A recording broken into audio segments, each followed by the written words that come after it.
ये कहानी Avengers comic के इश्यू नंबर 13 की है। लाखों साल पहले कुनलुन एक रहस्यमयी शहर है जो अपनी युद्ध कला के लिए नामी था। सुख और शांति से भरपूर, लेकिन खून और पत्थर के ऊपर बनाया गया। पुरानी सभ्यता और संस्कृति को मानने वाला ऐसा जगह जहाँ का नियम कानून बहुत सख्त हैं। वहीं की पेड़ों पे खेलती हुई एक लड़की फैन फी, जो अब कुनलुन के इतिहास की सबसे बड़ी अपराधी थी, जिसका गुनाह सिर्फ ये था कि वो अपने प्यारे से शहर से चुपके से निकलकर रोज बाहर वालों को, आदि मानव जो पृथ्वी पर रहते थे, उन्हें वो कुंफू सिखाती थी। इस कारनामे के बाद उसके घर वाले, दोस्त, सबको लगता है कि वो उन लोगों का नाक कटवाती है, इसीलिए सब उससे रिश्ता तोड़ लिए। उस कबीले का सरदार तक उस लड़की का नाम जानने लगा, क्योंकि वही एक नाम था जिस पर वो थूकता था। फैनफील्ड को वहीं कबीले के सरदार के सामने एक कैदी की तरह पेश किया गया, जहां वो सरदार बताता कि उस लड़की को अच्छी जगह ले जाया जाए जहां से वो सही से देखे, और फिर बताते हुए कि उसकी गुनाह बहुत बड़ी है। वो चाहे तो थंडरर से अपनी गलती के लिए रहम की भीख मांग सकती है, लेकिन इससे भी कुछ नहीं होगा। उसके बाद वो अपने आदमियों को इशारा करता है, जिसके बाद वो लोग वही आदि मानव को एक सिक्कर से बांधे वही लाते हैं और पास की खाई में सबको नीचे फेंक देते हैं। ये देख फैनफील्ड विनती करती है कि उन लोगों की कोई गलती नहीं है, उन्हें छोड़ दे, लेकिन तब तक बहुत देर हो चुकी थी। सरदार तब उन्हें बताता है कि जिस वक्त इनके भेजे में यहाँ का ज्ञान गया, तभी सब दोषी हो गए थे। फैन रोते सोचती रहती कि कैसे वो आदिमानव हर क्लास के बाद उसके लिए फूल लाते थे, और अभी कैसे सब ड्रैगन के चंगुल में फंसे बेरहमी से मारे जा रहे हैं। गुस्से से आग बबूला हुए वो अपनी पूरी शक्ति से अपने हाथ का सिक्कर तोड़ते, वहीं के गार्ड सबको मारते, उनको घायल करते, वही नीचे खाई में कूद जाती है।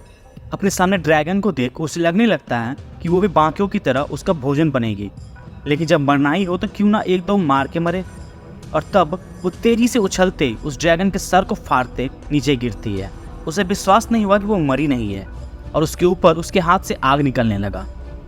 कुनलुन के रक्षक और पूजनीय ड्रैगन को मारने के जुर्म में उसे वहां से बेदखल कर दिया गया, ये कहकर कि जब उसे पृथ्वीवासी इतने प्यारे हैं तो क्यों ना वो आजीवन पृथ्वीवासियों के साथ ही जिए। उसके बाद फैनफील्ड वही बर्फ से घिरे इलाके में ठंड से ठिठुरती जाती रहती है। सामने उसे कुछ भेड़िए दिखते हैं, तो वो उन सबको मारकर उसका खाल पहन लेती है ताकि वो ठंड से बच पाए। 15 साल की उम्र में उसे अपना घर परिवार सब छोड़ अनजान शहर अकेले देखना पड़ रहा था। वो इससे ज़्यादा खुश अपनी ज़िंदगी में कभी नहीं थी, लेकिन हर चीज़ की तरह आज़ादी की भी कीमत होती है। वो अकेले पूरी दुनिया घूमी, सबसे ऊंचे पहाड़ की चोटी से लेकर सबसे नीचे अंडरग्राउंड शहर भी। अपने हिंदी वाले सफ़र में उसे अंग्रेजी वाला सफ़र भी बहुत हुआ। बहुत जगह उसे लगा कि लातों के भूत बातों से नहीं मानते। वहाँ वो सबको अपने शावलों की शक्ति से मिलवाती रही।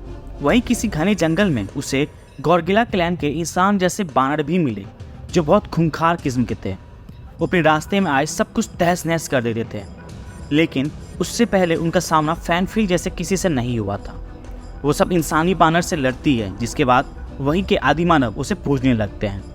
इन सबसे दूर एक बार फैनफील्ड ध्यान में मग्न रहती है, और तभी वही आग के पास एक अजीब सा सांप आते आग नाइखे देखा तारू हो।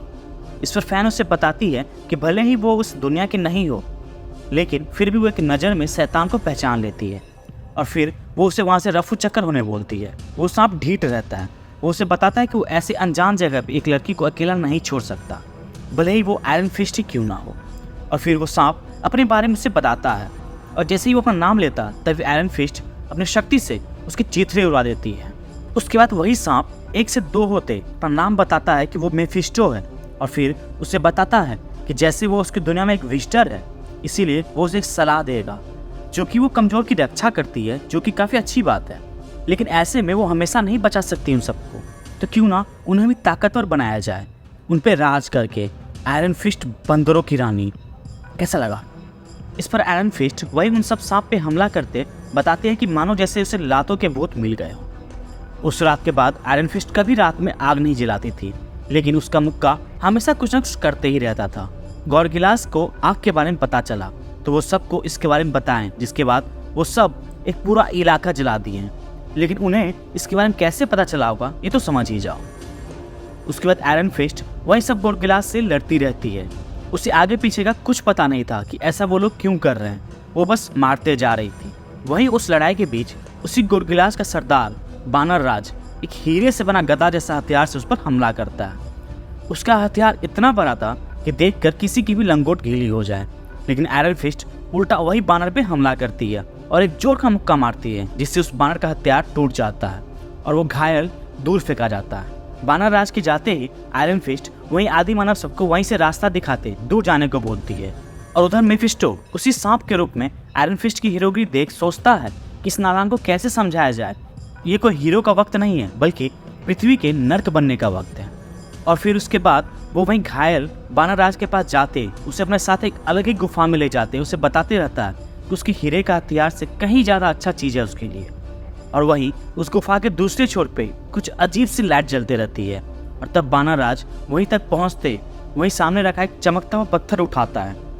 वो अजीब सा पत्थर शक्तिमणि रहता है, जो अब वो बानर राज के पास था। उसके बाद वो आयरन फिस्ट से फिर से लड़ने जाता है, पर इस बार अकेले, ना कोई सेना, ना कोई आगोला हथियार, ना ही कोई और हथियार। वो अकेले ही लड़ने गया, लेकिन इस बार शक्तिमणि की शक्ति थी उसके पास, जिससे उसका आधा शरीर पत्थर जैसा बना हुआ था। आते ही बानर राज पूरे गुस्से में वही जमीन पे एक मुक्का मारता है, जिससे वही एक जोरदार धमाका होता है। ये देख आयरन फिस्ट उसे बताती है कि उसे फर्क नहीं पड़ता उसे ऐसी शक्ति कहाँ और कैसे मिली, और उसका खेल अब खत्म। अब उसका सामना दुनिया की सबसे खतरनाक महिला से हुआ है और दुनिया की कोई शक्ति उसे रोक नहीं सकती। ये सुनते वानर राज एक जोर का मुक्का उसे मारता है। वो इतना जोरदार मुक्का था कि उसके सामने तो आयरन फिस्ट में जलता हुआ आग भी कुछ नहीं। तब आयरन फिस्ट को वानर राज का हाथ दिखता है, जिसमें वही शक्तिमणि रहती है, जिसे देख वो समझ जाती है कि उसकी शक्ति का राज वही पत्थर है। और तब वो अपनी पूरी शक्ति से वानर राज पे हमला करने जाती है। वानर राज भी उसको मारने अपना वही मुक्के से हमला करता है और तब जैसे ही दोनों का मुक्का टकराता है वो एक जोरदार धमाका होता है, जिसके बाद वो वानर राज आयरन फिस्ट पे मुक्कों की बरसात कर देता है। और तब आयरन फिस्ट को समझ आता है कि ये वक्त हीरोगिरी का नहीं है। वानर राज से लड़ते उसका 32 ही निकल जाता है और उसके कई दिनों बाद वो उस वक्त के एवेंजर, प्रीहिस्टोरिक एवेंजर्स का हिस्सा बनती है। कहानी खत्म। तो दोस्तों, आपको कहानी कैसी लगी हमें कमेंट सेक्शन में जरूर बताएं और चैनल को शेयर सब्सक्राइब करना ना भूलें। शुक्रिया।